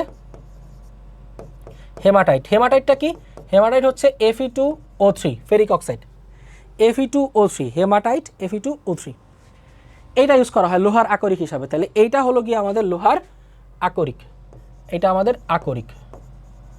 ঠিক আছে, এবার দেখো কোক আছে, কোক, কোক কি, কোক হচ্ছে কার্বন, তোমাদের আগেই বলছিলাম, এই যে দেখো কোক, কোক নিয়ে আমি ধারণা দিয়েছিলাম প্রথমেই, কোক মানে হচ্ছে কার্বন। আর আছে চুনা পাথর, এই যে চুনা পাথর, চুনা পাথর কি, চুনা পাথর হচ্ছে ক্যালসিয়াম কার্বনেট, ক্যালসিয়াম কার্বনেট। পরীক্ষা কিভাবে অ্যান্সার করবা, কি বলবা, এগুলো সব ডিটেলসে বলতেছি, আগে ব্যাখ্যাটা করি। এই তিনটা জিনিস তুমি নাও, নিয়ে কি করো, এই যে এখান থেকে নিয়ে যাও, এখান থেকে ঢুকায় দাও, এই জিনিসগুলোকে দিয়ে দাও এখানে, ওকে। এটাকে বলা হচ্ছে কোন, এই এরিয়াটাকে বলা হচ্ছে কোন, কি বলা হচ্ছে, এই কোন, কোনের মধ্য দিয়ে কি করা হয়, কালো দিয়ে দিয়ে দিই আমি, দেখো এই এরিয়াটাকে বলা হচ্ছে কোন, এই কোন দিয়ে প্রবেশ করানো হয়, কি প্রবেশ করানো হয়, এই যে তিনটা জিনিস, লোহার আকরিক অর্থাৎ হেমাটাইট, কোক এবং হচ্ছে চুনাপাথর প্রবেশ করানো হয়। যখন এখান থেকে প্রবেশ করে এই জিনিসগুলা, তখন কি হয় বিক্রিয়াটা আগে দেখো, খেয়াল করে দেখো, তুমি যখন কোক প্রবেশ করাচ্ছ, তিনটা উপায়ে ঘটনাটা ঘটে, কি কি ঘটতে পারে। নাম্বার হচ্ছে এক, তুমি এই জায়গা থেকে কি পাবা জানো, এই জায়গা থেকে তুমি কার্বন ডাইঅক্সাইড পাবা। কার্বন ডাইঅক্সাইড কীভাবে পাইতে পারো, কয়েকটা উপায় আছে, খেয়াল করো। একটা উপায় হচ্ছে কার্বন, অর্থাৎ তুমি যে কোক প্রবেশ করাচ্ছ, এটা বিক্রিয়া করে কার্বন ডাইঅক্সাইড দিচ্ছে, ঠিক আছে। এই কার্বন ডাইঅক্সাইডটা আরও কার্বনের সাথে বিক্রিয়া করে দিবে হচ্ছে আমাদেরকে কার্বন মনোক্সাইড, সেখান থেকে আমরা কার্বন মনোক্সাইড পাচ্ছি, এটা আমাদের গ্যাসীয়, এটা আমাদের লাগবে কার্বন বিজারণের জন্য, এই অংশটা লাগবে। দ্বিতীয় কথা হচ্ছে দেখো, আমরা যে হেমাটাইট ইউজ করলাম, এইটা কার্বনের সাথে সরাসরি বিক্রিয়া করতে পারে, কিছু অংশ বিক্রিয়া করে, সব অংশ বিক্রিয়া করতে পারে না। তাহলে যেই হেমাটাইটটা আমি ইউজ করলাম, এটা আমার কি হবে, এটা আমার এখান থেকে আয়রন বের করে দিবে, আর বের করে দিবে কার্বন মনোক্সাইড, ঠিক আছে।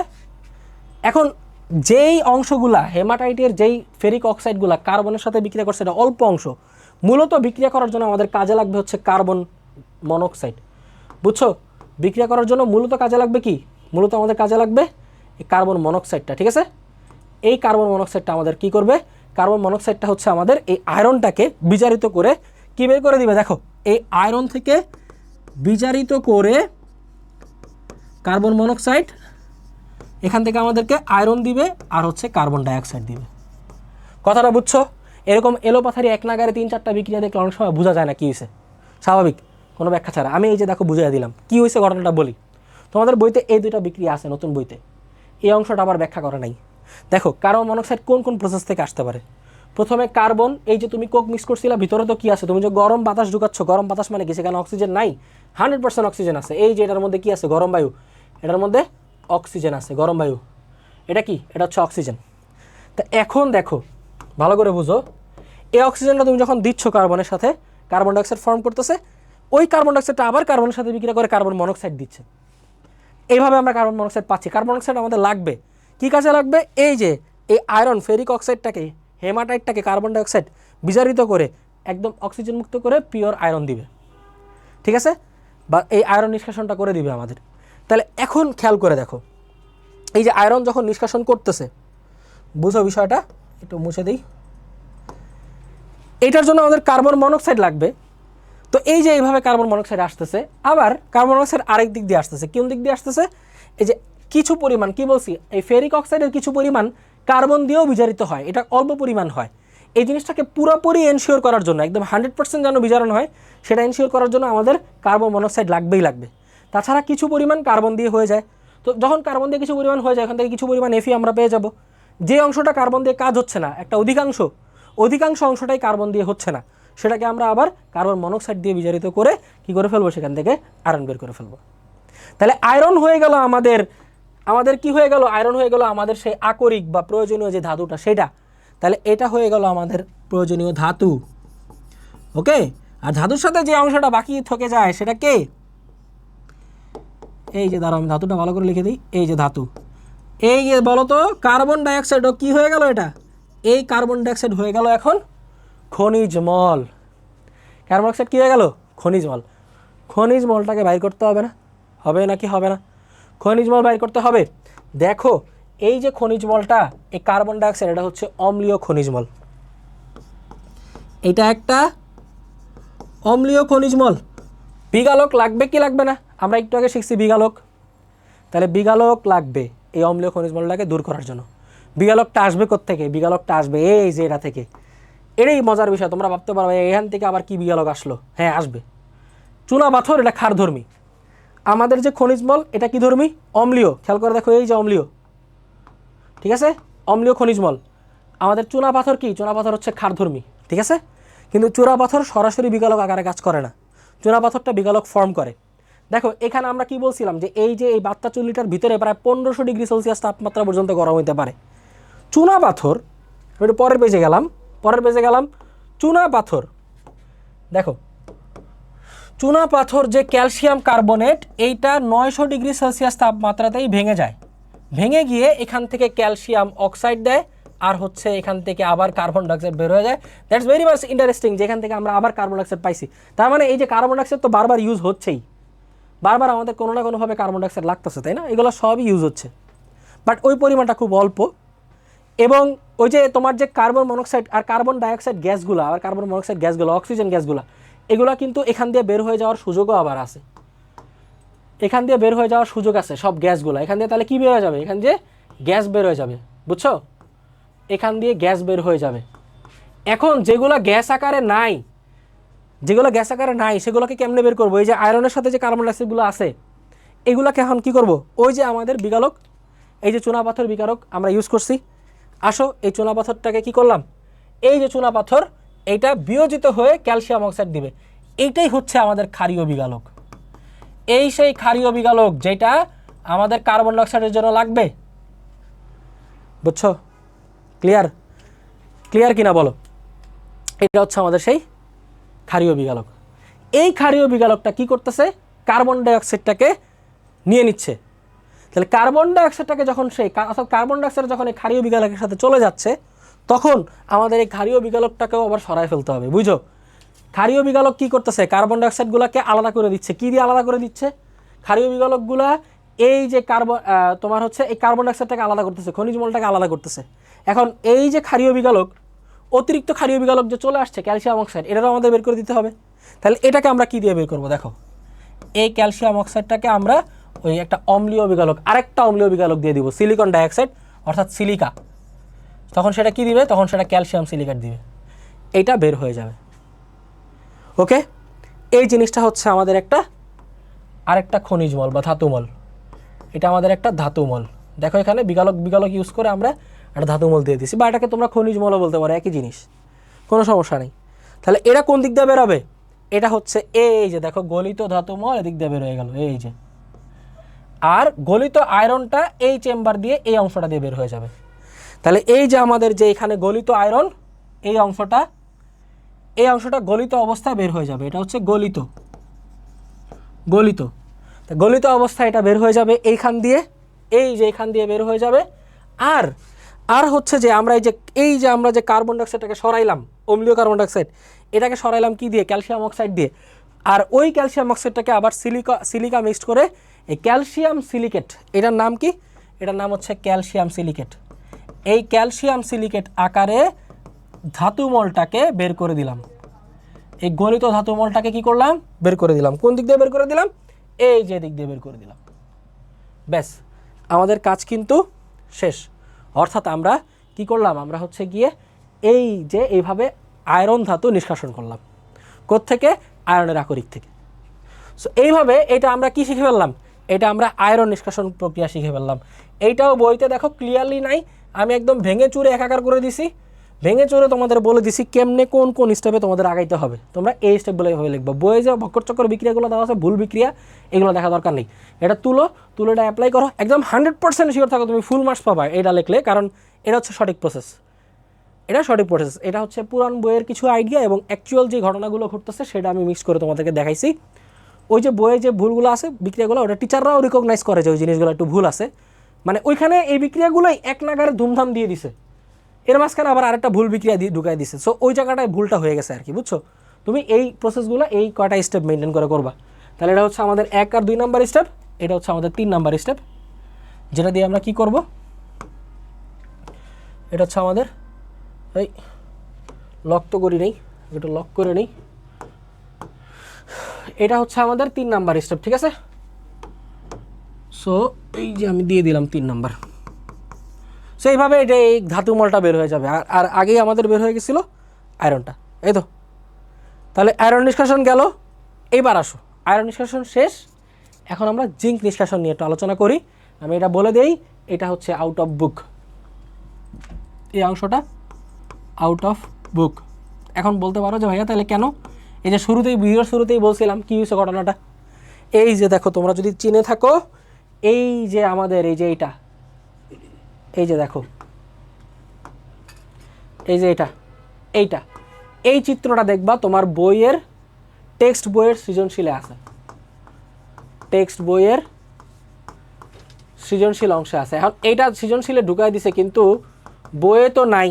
তাহলে এটা এক্সপ্লেন করবে কে বা করবে কীভাবে, কেমনে কী করবা, অ্যান্সার করবা কীভাবে? টেক্সট বইয়ের সৃজনশীলে আছে। চলো এটা নিয়ে আমরা ডিটেলস ডিসকাশন করি। এটা খুব ছোট্ট একটা জিনিস, টেনশনের কোনো কারণ নেই। দেখো আমি একদম শর্টে বুঝাই দিই। এখানে কোশ্চেনটা এটাই আসে, প্রত্যেকের বারবার খালি আকরিক থেকে প্রত্যেককে আমরা নিষ্কাশন করবো ধাতু আকারে। দেখো কপারকে তার আকরিক থেকে নিষ্কাশন করলাম, আয়রনকে তার আকরিক থেকে নিষ্কাশন করলাম। আমরা গত ক্লাসে সেকেন্ড যে ক্লাসটা সেটাতে দেখছিলাম অ্যালুমিনিয়ামকে তার আকরিক থেকে নিষ্কাশন করছি। আমাদের এই হাতে গোনায় কটাই লাগতেছে ঘুরে ফিরে অ্যালুমিনিয়াম, যেটা বইয়ের সাথে রিলেটেড, কপার বইয়ের সাথে রিলেটেড, আয়রনটা রিলেটেড। তো অ্যালুমিনিয়াম, কপার, আয়রন এটা আমি একদম বিস্তারিত ভেঙে দেখাই দিছি, একদম আকরিক থেকে শেষ পর্যন্ত। তোমাদের কোশ্চেনে আকরিক থেকে শেষ পর্যন্তই জিজ্ঞেস করে, বুঝতে পারছো? এই জিনিসগুলো সাজানো গোছানো নাই, এখন তো আশা করি সাজায় দিতে পারছি, তোমরা বুঝতে পারছো। তাহলে হচ্ছে তোমার কি পর্যন্ত কী দিয়ে বললাম? অ্যালুমিনিয়ামের আকরিক থেকে অ্যালুমিনিয়াম বের করলাম, কপারটা থেকে কপার আজকে বের করলাম, আয়রনেরটাও সেমভাবে করলাম, আয়রনের আকরিক হেমাটাইট থেকে। আর তোমাদের এই জিঙ্কেরটা লাগবে। এই চারটা হচ্ছে মূল, এই চারটা মূল: অ্যালুমিনিয়াম, কপার, আয়রন, জিঙ্ক। জিঙ্কেরটা যেহেতু আউট অফ দ্য বুক, আমি ইম্পর্টেন্সের কাতারে একটু পরে রাখতেছি, বাট স্টিল আমাদের পারতে হবে যদি আসে, কারণ ওই যে টেক্সট বইয়ের সৃজনশীল আসে। এবার আসো দেখো কী হয়েছে এই জায়গায়। জিঙ্ক এর আকরিক কী কী আছে? এটার যে আকরিকগুলা, জিঙ্কের যে আকরিকগুলা কী কী দেখো। প্রথমত আসতেছে হচ্ছে zinc blend, zinc blend. Zinc blend কি? জিঙ্ক সালফাইড, ঠিক আছে। আর আসতেছে হচ্ছে কি? আর আসতেছে হচ্ছে জিঙ্ক ব্লেন্ড একটা আছে, ক্যালামাইন একটা আছে, ক্যালামাইন। ক্যালামাইন, ক্যালামাইন হচ্ছে জিঙ্ক কার্বনেট, জিঙ্ক কার্বনেট। মাথায় এই দুইটা জিনিস ঢুকায় ফেলো। জিঙ্কের আকরিক এই দুইটা, জিঙ্ক ব্লেন্ড আর ক্যালামাইন। ঢুকায় ফেলো, মাথায় এই দুইটা জিনিস ঢুকায় ফেলো, তুলে ফেলো, তুলছো। এবার দেখো এখানে এবার কাজ কি, জিঙ্ক ব্লেড হচ্ছে জিঙ্ক সালফাইড, জিঙ্ক সালফাইড, এখান থেকে আমরা জিঙ্কটাকে আলাদা করব। প্রথম কাজ কি, জিঙ্কটাকে আলাদা করব। জিঙ্ক দেখো কিভাবে করব, জিঙ্ক ব্লেড থেকে নাম্বার 1 জিঙ্ক ব্লেড হচ্ছে জিঙ্ক সালফাইড, এইটার সাথে আমরা অক্সিজেন দিয়ে চালনা করব, তাপজারণ প্রসেসে অক্সিজেন দিয়ে জিঙ্ক সালফাইডকে চালনা করব। ঠিক আছে, অক্সিজেন দিয়ে চালনা করব। দেখো অক্সিজেন দিয়ে চালনা করলে এখান থেকে আমরা জিঙ্ক অক্সাইড পাচ্ছি, জিঙ্ক অক্সাইড আর হচ্ছে সালফার ডাইঅক্সাইড, জিঙ্ক অক্সাইড আর সালফার ডাইঅক্সাইড। 2 নম্বর কেস ক্যালামাইন, ক্যালামাইনকে ধরে হিট দিয়ে দিলেই হবে। ক্যালামাইনকে একটা নির্দিষ্ট তাপমাত্রায় তুমি যদি হিট দিয়ে দাও তাহলে সেখান থেকে আমাদের জিঙ্ক অক্সাইড আর হচ্ছে কার্বন ডাইঅক্সাইড গ্যাস বের হয়ে যাবে। এই দেখো এবার আমাদের মোটামুটি আমাদের প্রথম কাজটা আমরা করছি। প্রথম কাজটা আমরা কি করছি, জিঙ্কের আকরিক থেকে অক্সাইড নিয়ে আসছি, আগে জিঙ্কের অক্সাইডে কনভার্ট করছি। তোমাদের মনে আছে কিনা, ওই যে সেই একই ধাপ। প্রথমে আমাদের কি করতে হয়, প্রথমে আমাদের অক্সাইডে বানাইতে হয়, যে এই আকরিকগুলো আলাদা করতে হয়, করে চূর্ণ বিচূর্ণ করতে হয়। তোমাদের মনে আছে কিনা, চূর্ণ বিচূর্ণ করে আমরা কিছু প্রসেসে প্রাথমিক কিছু খনিজ মৌল আলাদা করি, এরপর সেটাকে অক্সাইড বানাই। এবার সেই অক্সাইডটাকে কি করব, অক্সাইডটাকে বিজারণ করব। দেখো জিঙ্কেরটা তোমাদের মনে আছে, লাস্ট ক্লাসে দেখাইছি, জিঙ্ক অক্সাইড কার্বন দিয়েই বিজারণ হয়, জিঙ্ক অক্সাইড কার্বন দিয়েই বিজারণ হয়। তাহলে আসো এবার আমাদের সেকেন্ড স্টেপ কি, এটা হচ্ছে স্টেপ 1, স্টেপ 1। এবার হচ্ছে স্টেপ 2, কার্বন দিয়েই বিজারণ করব। তাহলে এখন কি করব, জিঙ্ক অক্সাইড এইটাকে কার্বন দিয়ে বিজারণ করলেই আমরা পেয়ে যাচ্ছি কি, জিঙ্ক আর হচ্ছে কার্বন ডাইঅক্সাইড। এই সেই আমাদের জিঙ্ক ধাতু পেয়ে গেলাম আমরা, এই যে জিঙ্ক। ডান, আমাদের কাজ মোটামুটি ডান, বিজারণ করা শেষ, জিঙ্ক পেয়ে গেছি। এই যে জিঙ্কটা এটা হচ্ছে অবিশুদ্ধ, এটা এখনো স্টিল বিশুদ্ধ করা বাকি আছে, এটা স্টিল অবিশুদ্ধ, এটা কি করা বাকি আছে, বিশুদ্ধ করা বাকি আছে। কিভাবে করব, কিভাবে, এই যে দেখো ওই যে তুমি কি নিবা, দেখো ওই যে কার্বন দিয়ে তুমি জিঙ্কটাকে আলাদা করছো, ঠিক আছে, জিঙ্কটাকে আলাদা করছো। এখন দেখো এইখানে তুমি কিভাবে করবা, কেমনে এই কাজটা তুমি করবা, জিঙ্কটাকে কিভাবে আলাদা করবা, এই ব্যাখ্যাটাই এখানে বলে দিছে, এইটা ব্যাখ্যাটা বলে দিছে। আচ্ছা এখানে একটা মিস্টেক হয়েছে ছোট, এটা পুরোপুরি অবিশুদ্ধ বলা ঠিক হবে না, এটাই আসলে ফাইনাল স্টেজ। মানে ফাইনাল স্টেজ বলতে এটাকে চাইলে আবার তড়িৎ বিশ্লেষণ করা যায়, বাট তড়িৎ বিশ্লেষণ করার আগ পর্যন্ত কতটুকু বিশুদ্ধ সেটা বলি। অবিশুদ্ধ না বলে এইটা প্রায় 98% বিশুদ্ধ জিঙ্ক দিচ্ছে, 98% বিশুদ্ধ জিঙ্ক দিচ্ছে এই প্রসেসের মাধ্যমে। তাহলে এই যে কার্বনের সাথে যে বিক্রিয়া করাচ্ছে, কার্বনটা কি তোমাদের মনে আছে, এই যে কোক, কার্বনকে কি বলা হয়, কোক বলা হয়। এই যে এই অংশটা স্টেপ 2 নাম্বার, এই যে 2 নাম্বার স্টেপটা, এটাই হচ্ছে গিয়ে এখানে ঘটে, এই 2 নাম্বার স্টেপটা। এখানে কি ঘটে দেখো, এই যে আমাদের এই জিঙ্ক অক্সাইড আর এই যে কার্বন, এই যে আমরা নিলাম জিঙ্ক অক্সাইড আর কার্বন নিলাম, ঠিক আছে, নিয়ে মিক্স করব কোথায়, এই যে এই অঞ্চলটায় মিক্স করবো, এই অঞ্চলটায় আমি একটু ইয়ে দিয়ে দেখা দিই, এই অঞ্চলটায় মিক্স করব, এটাকে বলা হচ্ছে রিটোর্ট। এই যে দেখো এই যে এগুলো হচ্ছে জিঙ্ক অক্সাইড আর কোকের মিশ্রণ, এই যে এখানেও আছে, দুই পাশে দেওয়া জাস্ট, আর কিছু না, এমন আহামরি কিছু না, দুই পাশে দেওয়া রিটোর্ট। এই রিটোর্টটার একটা পাশ বন্ধ আর এই পাশ দেখো খোলা, খেয়াল করছো, খোলা যে অংশটা, এই যে এইটা খোলাটা, এই খোলা অংশটার মধ্যে মাটি দেওয়া থাকে, মাটি। এটা আমি ইচ্ছে একটু কালো দিয়ে দেখাই, সবচেয়ে ভালো হয়। এই খোলা অংশটার মধ্যে মাটি দেওয়া থাকে, মাটি। এই জিনিসটা একটা শীতক আকারে কাজ করে, কনডেন্সার বা শীতক। এটা একটা কি আকারে কাজ করে, এটা একটা শীতক আকারে কাজ করে, শীতক বা কনডেন্সার। ওকে, দেখো এদিক দিয়ে কি যায়, তোমার যে জিঙ্কটা ক্রিয়েট হয়েছে, প্রাথমিকভাবে যে জিঙ্কটা ক্রিয়েট হয় এখানে, এটা গ্যাসীয় হয়, বাষ্প। সো বাষ্প যেহেতু, আমি এটাকে কি দিয়ে দিলাম, আমি এটাকে ভ্যাপার দিয়ে দিলাম, ভ্যাপার। এই জিঙ্কটা ভ্যাপার, বাষ্পীয় অবস্থায়। দেখো এই জায়গাটায় প্রচুর হিট দেওয়া হয়, রিটোর্টের এখানে কি দেওয়া হয়, রিটোর্টের এখানে হিট দেওয়া হয়। দিলে কি হয়, দিলে কার্বন এখানে, সরি এই জায়গাটা ভুল হয়েছে, সেটা হচ্ছে এইখানে আমি একটু ভুলটা ঠিক করে দেই, এটা কার্বন মনোক্সাইড সৃষ্টি হবে, আমি কার্বন ডাইঅক্সাইড দিয়ে ফেলছি, এটা কার্বন মনোক্সাইড সৃষ্টি হবে। তাহলে দেখো এখানে কার্বন মনোক্সাইড এটার মধ্যে জ্বলতে থাকে, মাঝখানে কার্বন মনোক্সাইড জ্বলতে থাকে, আর এর ফাঁকে দিয়ে এই যে জিঙ্ক যে বাষ্পটা, জিঙ্ক বাষ্পটা দিক থেকে বের হয়ে যায়, এই যে দেখো জিঙ্ক বাষ্পটা এই লাল দিয়ে দেখাই, এদিক থেকে জিঙ্ক বাষ্পটা বের হয়ে যায়।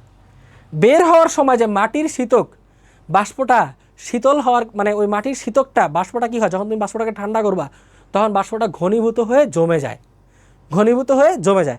এইভাবে এই বাষ্পটাকে ঠান্ডা করেই তো আমরা পরে আবার কি ফেরত পাবো, জিঙ্ক ধাতু ফেরত পাবো।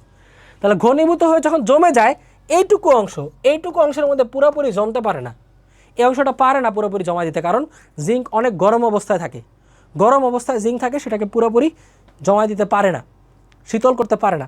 তখন আরেকটা এক্সট্রা শীতক ব্যবহার করা হয়, এটার নাম হচ্ছে প্রলং। এই যে দেখো কী দেওয়া আছে, প্রলং। এটা একটা ছোট শীতক। এইটাই কি করে, এই এক্সট্রা শীতকটা এটা যে যতটুকু ঘনীভূত করার কথা ছিল জিঙ্কটাকে, সেটা যখন পারে না এই শীতকটা, মাঝখানে শীতকটা, তখন এই ছোট শীতকটা কি করে, ওই অংশটা ফাইনাল টাচ দেয়। মানে ফাইনাল টাচ দেওয়া মানে কি, পুরোপুরি ঘনকরণের কাজটা সে করে ফেলে শীতক আকারে। এই ফাইনাল টাচটা দেওয়ার পরে ধরে এখান থেকে তখন আমরা ধাতু জিঙ্কটাকে সংরক্ষণ করতে পারি। তাহলে এইভাবে আমরা জিঙ্ককে ইয়ে করতে পারি, জিঙ্কের যে আকরিক সেখান থেকে তাকে এক্সট্রাক্ট করতে পারি। বুঝতে পারছো? ক্লিয়ার? একদম ইজি, আশা করি পারবা। এই ক্লাসটা একেবারে ইউনিক। দয়া করে শেয়ার করে সবার মধ্যে ছড়ায় দাও, যেন সবাই এই বিষয়গুলো, রিয়েল বিষয়গুলো জানতে পারে। ঠিক আছে? তুমিও জানলা, তোমার বন্ধু বান্ধবদের মাঝখানে ছড়াই দিলা। এবং অবশ্যই এই ক্লাসগুলো নোট করো, নোট করে এই ব্যাপারগুলো একটু আলাদা করে ফেলো। এই যে আমি যে আলাদা আলাদা করে প্রত্যেকের আমি কি করলাম বলো তো, প্রত্যেকটার একদম আকরিক অবস্থা থেকে ভেঙে দেখায় দিলাম। এই আকরিক অবস্থা থেকে ভেঙে দেখায় দিলাম, এর মধ্যে আমাদের বইতে যা যা আছে সেটাকে আমি স্পেসিফিক্যালি বলে দিছি। তোমরা পুরাটাই শিখো, পুরাটাই। কারণ ওই যে কোশ্চেন কিন্তু বারবার বলতেছি, কোশ্চেন কিন্তু যা শুধু বইয়ের অংশটা ফোকাস করে না, কোশ্চেন আকরিক থেকে শুরু করে একদম শেষ পর্যন্ত জিজ্ঞেস করে। এই জন্যই সমস্যাটা হয় যে তুমি এই ইনফরমেশনগুলো না জানলে একদম আকরিক থেকে শেষ পর্যন্ত পারবা না। ক্লিয়ার? তো এইখানে হচ্ছে মোটামুটি আমাদের ইয়ের অংশটা, এটা তো আর লাগতেছে না, লাগবে হচ্ছে এইটা। তাহলে আশা করি বুঝতে পারছো। আমি একটু রিক্যাপ দিই এই জিনিসটা যাওয়ার আগে। বুঝো আমরা কি করছিলাম, আমরা প্রথম এবং যে সেকেন্ড ক্লাসটা সেখানে আমরা ওই যে আকরিক থেকে কিভাবে ধাতু বিশোধন করে সেটার স্টেপগুলো আমরা দেখছিলাম, বিভিন্ন ভৌত স্টেপ দেখছিলাম, রাসায়নিক স্টেপ দেখছিলাম। সেখানে আমরা সেকেন্ড ক্লাসটায় অ্যালুমিনিয়ামের ব্যাপার নিয়ে কথাবার্তা বলছি, অ্যালুমিনিয়াম বিশোধন করে ফেলছি ইলেকট্রোলাইসিস পদ্ধতিতে শেষ পর্যন্ত। তো এখানে আবার এই ধাতু বিশুদ্ধীকরণের স্টেজের মধ্যে গিয়ে আমাদের বইতে যেভাবে যে জিনিসগুলো দেওয়া আছে, বইতে কি দেওয়া ছিল, বইতে হচ্ছে গিয়ে আমাদের কপারের অংশটা শুধুমাত্র এই যে 98%, এই অংশটাকে ইলেকট্রোলাইসিস করে কীভাবে 99.98% আছে, এটা আমাদের বইতে দেওয়া আছে। কিন্তু আমাদের বইতে কপারেকের একদম শুরুর আকরিক থেকে দেওয়া নাই। বইতে যেমন অ্যালুমিনিয়াম অক্সাইড 2 অণু পানি, বক্সাইট, বলো কি বলছি বলো, বলতেছি যে এই যে অ্যালুমিনিয়াম অক্সাইড 2 অণু পানি, এই যে বক্সাইট, এটা তো একটা আকরিক, এটা তো বক্সাইট আকরিক, তাই না? এখান থেকে কিন্তু ঠিকই একদম অ্যালুমিনিয়াম পর্যন্ত বইতে আসে নতুন বইতে, কিন্তু নতুন বইতে আবার এই এরকম আকরিক, কপারের আকরিক থেকে কপার নাই, শুধু আছে কোনটা, শুধু আছে এইখান থেকে। তাহলে আমরা কি করলাম, আমাদের বইতে যদি দেখো আমাদেরকে যদি শুধুমাত্র এই অংশটা জিজ্ঞেস করে পরীক্ষায়, যেহেতু এটা বইতে আছে, কপার বিশোধন করো তড়িৎ বিশ্লেষণ প্রক্রিয়ায়, তখন আমরা বলবো যে হ্যাঁ আমাদের কাছে 98% বিশুদ্ধ কপার পাওয়া যায়, সেখান থেকে তড়িৎ বিশ্লেষণ করে আমরা 99.9% পাই।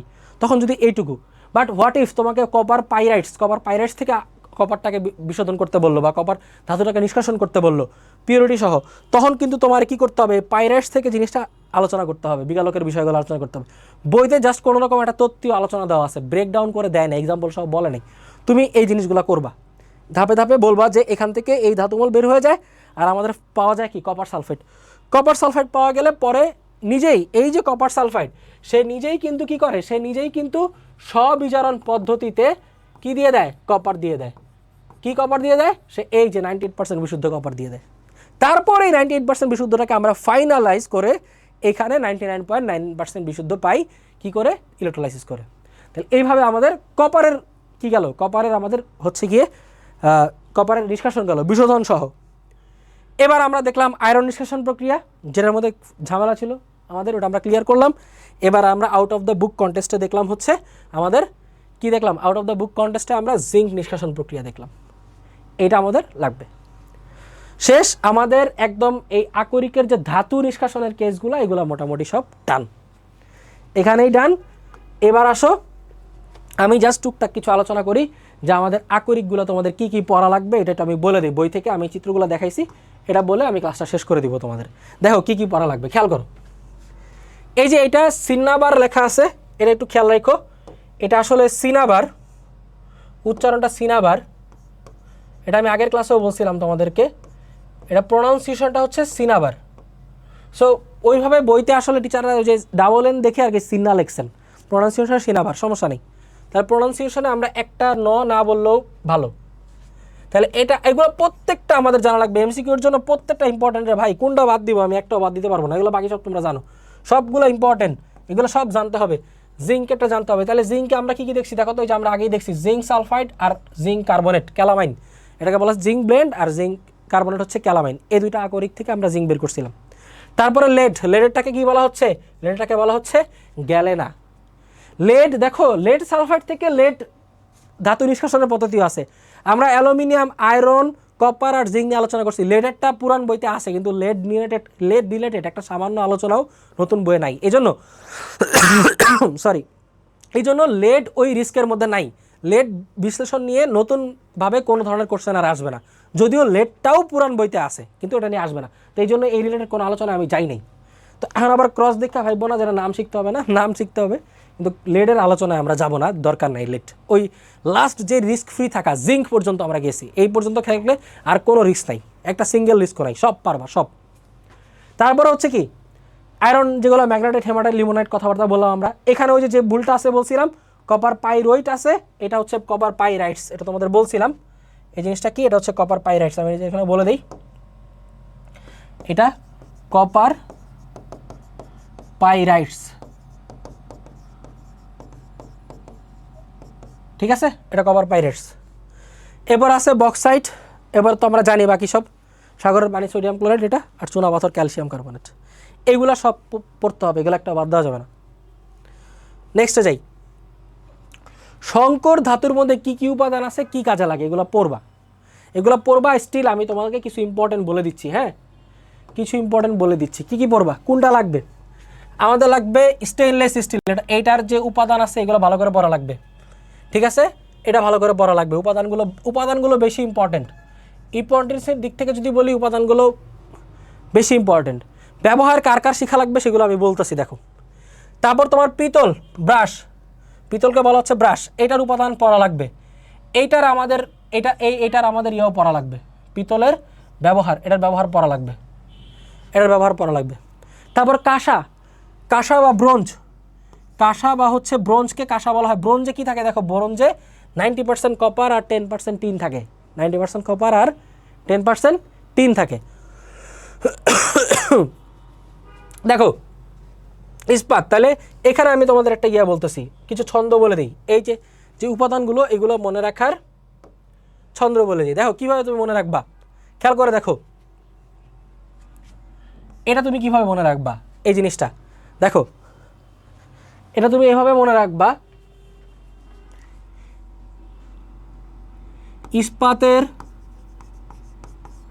ইস্পাতের লোহা কোনটি, এই ছন্দটা দিয়ে, ইস্পাতের লোহা কোনটি। তার মানে কি বুঝাইলাম, ইস্পাতের লোহা কোনটি মানে কি, মানে হচ্ছে ইস্পাতে কি থাকে, ইস্পাতের লোহা থাকে, কো মানে হচ্ছে ক্রোমিয়াম, আর এই যে ন মানে হচ্ছে নিকেল, ঠিক আছে, ইস্পাতের লোহা কোনটি। তারপর দেখো এটা মনে রাখবা কিভাবে, এটা মনে রাখবা এভাবে, এটা একদম সিম্পল একটা ওয়ার্ড দিয়ে মনে রাখবা, পিকজি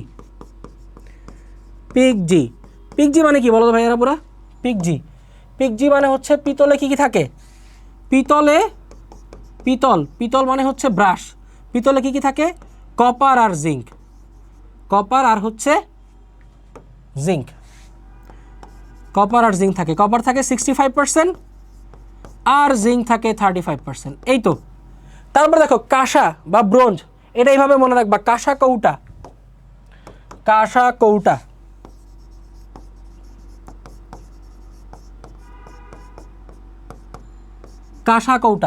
ঠিক আছে, কাঁসা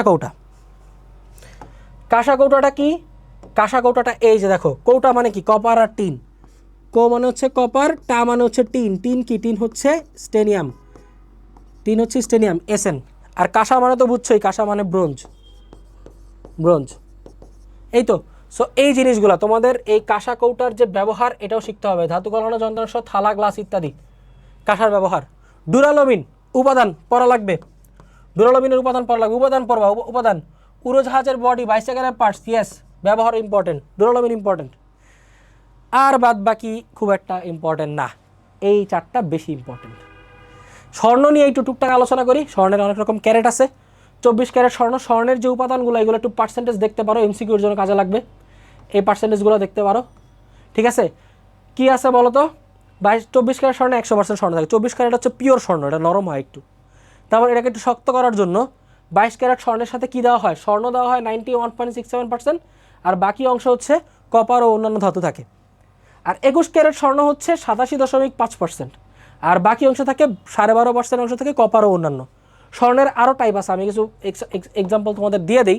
যেমন 18 ক্যারেট স্বর্ণ কিন্তু এক্সিস্ট করে, 18 ক্যারেট স্বর্ণ এক্সিস্ট করে। 18 ক্যারেট যে স্বর্ণ, এই 18 ক্যারেট স্বর্ণর মধ্যে হচ্ছে গিয়ে দেখো স্বর্ণ বা গোল্ড, পিওর গোল্ড কতটুকু থাকে, পিওর গোল্ড থাকে হচ্ছে 75%, ঠিক আছে। আর বাকি অংশ কপার প্লাস আদার্স, বাকি অংশ কত থাকে, বাকি অংশ থাকে হচ্ছে 25%, ঠিক আছে।